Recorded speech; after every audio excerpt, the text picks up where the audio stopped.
Hello and welcome to this video. If you're planning to have a baby in Switzerland and you find the healthcare system and all the regulations a bit overwhelming and not very clear, you are in the right place. My husband and I were struggling to find a comprehensive guide in the beginning of our journey as future parents.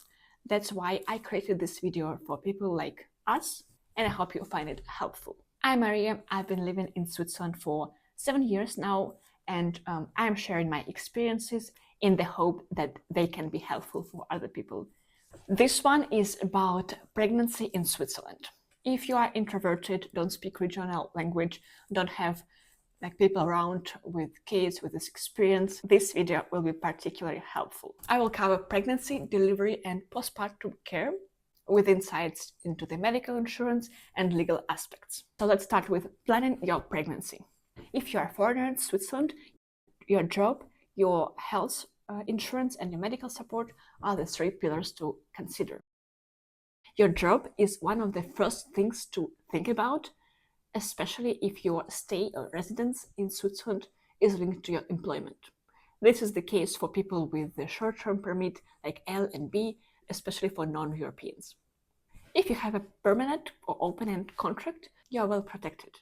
You cannot be dismissed from your job when you're pregnant, unless for some very serious misconduct. If you have a fixed-term contract, there are more things to consider. If your contract ends during your pregnancy, there is no obligation to renew it. If you deliver during your contract is automatically extended till the end of your maternity leave.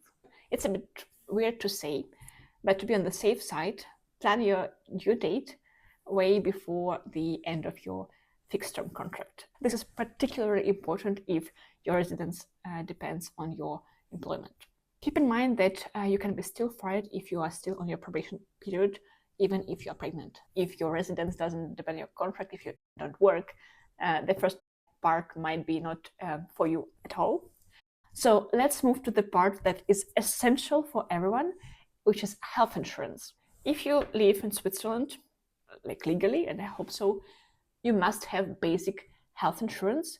What does the basic insurance cover? It covers everything necessary for pregnancy, delivery, and postpartum. It covers all the routine checkups, to ultrasounds or screenings, antenatal classes, which is birth giving classes, up to 150 francs, and postpartum OB visits. So it covers most of the stuff, everything you would need. Additionally, it covers all the medically necessary treatment and prescriptions during your pregnancy, which might not be related to the pregnancy, with no co-payments, meaning that you will not contribute to any of those bills, regardless of your healthcare franchise. In Switzerland, we have the minimum franchise, which is 300 francs, and maximum 2,500 francs. So during the pregnancy, all the bills go through the health insurance and they cover it, and regardless of your franchise. That's a very good thing. But keep in mind that your pregnancy, that this trick starts to work only after 13th week of your pregnancy, and I will cover on this a bit later in this video. As we learned, the basic health insurance covers all the necessary expenses related to the pregnancy, delivery, and postpartum, but you might want to consider getting the complementary health insurance if you don't have one yet. The complementary health insurance adds up some benefits like extra checkups, vitamins, and massages, also some breastfeeding bonuses, and postpartum perks. More on this in the next video. Your complementary insurance can be from any provider, meaning that it doesn't have to be from the same provider you have your basic health insurance. Just keep in mind that if you subscribe to the complementary health insurance when you're already pregnant or early before pregnancy, the complementary insurance will not cover some maternity benefits like extra checkups, breastfeeding bonus, and like this, but it will still cover vitamins, massages, and then non-necessary prescriptions. My complementary insurance costs 55 francs, and I'm sure that this is the good value for the benefit I get from it. When considering complementary insurance, there's also the complementary hospital insurance, which you might think of, or do I need complementary hospital insurance, which allows you to, to deliver in private hospitals to have the private room or semi-private room, and this also gives you benefits on the choice of doctors. I personally don't think that this is necessary for pregnancy unless you want to be treated by a specific doctor and you want that this doctor present during your labor. Up to you. I think it's quite expensive for the benefit it provides. For my age, I'm 29. The private hospital insurance costs around 180 francs per month. If you think that you absolutely need the private hospital insurance to be sure that you are on your own in your post-delivery room, there are other options how you can get the private room after delivery. So just to summarize about insurance, the basic health insurance covers all the medically necessary costs during pregnancy and delivery and postpartum. You might want to upgrade to the complementary health insurance to benefit for some non-necessary treatment like vitamins, massages, and other bonuses. And third, personally, I don't think that private hospital insurance is worth the money, especially when it comes to delivery. Next in our program is to find healthcare support. You will need to find a gynecologist if you don't have one, and maybe, not necessarily, midwife. If you still don't have gynecologist in Switzerland, you can easily find one on such platforms like onedoc.ch. In this portal, you can find doctors around you that also speak your language. You can book appointment online, or if it's not possible, there's the phone that you can call. Not all the doctors are in this system, but most of them are there. And midwife.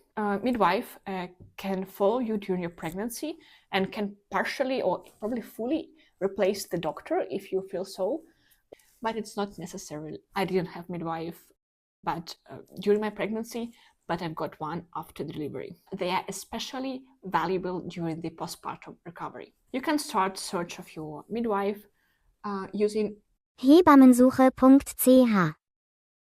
These are 3 steps that you might consider when you plan your pregnancy. So consider your employment status, if applicable, health insurance, and maybe future medical support, which is not necessary at this point, but just nice to think about this. So next, we'll talk about pregnancy itself. So let's say you're pregnant. Congratulations. So what do we do next? That's what I asked myself when I finally got pregnant. I think one of the first things I did, I called my insurance, and I also suggest you calling your insurance to make sure that your OB is within the system. If it's the new doctor, just to confirm with your insurance that this doctor is within the network, that this doctor is covered under your insurance plan. Because even for basic insurance, there are different plans, like I don't know the names, but some of the cheapest plans don't cover all the doctors. Just make sure that your doctor is in the plan so that you can be followed with this doctor during the entire pregnancy. Your first medical appointment when you're pregnant. I mentioned before that during your pregnancy, everything is covered by your health insurance and there is no co-payments. But there's one thing, the insurance starts to cover everything without co-payments after 13th week of pregnancy, which is 12 weeks plus 1 day, starting from the first day of your last period. If you go to your doctor before this day, just keep in mind that you would need to pay out of your pocket between 200 and 1,000 francs, let's say, depending on the hospital and center, just for you to keep this in mind. During this visit, the first visit, which probably is before 13 week, your doctor will schedule your next 13-week appointment and most likely the first trimester screening. In my case, the screening was done with the external unit, like specialized unit. It was not done with my doctor. So that's why it was nice to come earlier than 13 week. Like this, she could schedule our screening in this frame, because the first trimester screening has to be done in the narrow window between, I think, 12 and 14 weeks. In this sense, it was good that we came before 13 weeks, so it was easy to schedule this appointment. I can share my experience on what you probably shouldn't ask for. I told my doctor that I might have this negative rhesus factor. I think it can complicate the pregnancy, and my doctor ran the test for me, and I've got 600 bill afterwards on top of my visit. Just for you to keep in mind that probably don't do any extra tests except for confirming that you are pregnant. Then you will have your first 13-week appointment with your doctor, and in this appointment, your doctor will give you the certificate, pregnancy certificate, that you can then send to your insurance, or they will send to your insurance on your behalf. That from this time on, the insurance start covering everything without co-payments. So what to expect during your checkups? It's the really routine urine test, weight, and blood pressure, plus sometimes some blood tests, and then you are also examined by the gynecologist. So the second part is to notify your employer. We come back to the employment part here again. It might not apply to all of you who is watching this video, but if you work, you might want to notify your employer. It's not necessary to notify your employer, but doing so activates some important protections for you. You cannot be dismissed during pregnancy unless for some very serious misconduct and during probation period. You are protected from working more than 9 hours or doing a dangerous job. You have also some special conditions. Night shifts, if it applies to you, can be replaced with the day shifts before 6 months, and after 6 months of pregnancy, night work is prohibited. If your job involves dangerous tasks and no alternatives can be provided, you are entitled to 80% of your salary while excused from work. This is the main thing that concerns the employment. And let's talk about preparing for the rest of your pregnancy. First, you might think of location where you're planning to give birth. In Switzerland, it can be home birth, birth centers, and hospitals. You can attend the hospitals tours. They do it quite regularly. In our case, it was like, I think, twice per month. You have to subscribe, and you can get a tour in the hospital. For this, you can check the website of the hospitals you are considering, and I think many of those will have the tours or the contact of the person that you can call and arrange the visit. Childbirth classes. You can take the childbirth classes. Health insurance will contribute up to 150 francs for the class. Most of the group classes, they cost 150 francs, so everything is covered. There are also several options. Maybe the hospital or center where you are planning to give birth provide birth classes, so you can attend them, but most likely they will be in the local language. And if you are not very comfortable with the local language, there is an alternative. I think in many places there's associations that provide these classes with the interpreter. In our case, we went to one of those associations where they did the class in French, and like every couple had their interpreter. I think it's very useful, although our class was 2 Saturday mornings, and we couldn't attend the second one because I gave birth on Friday before.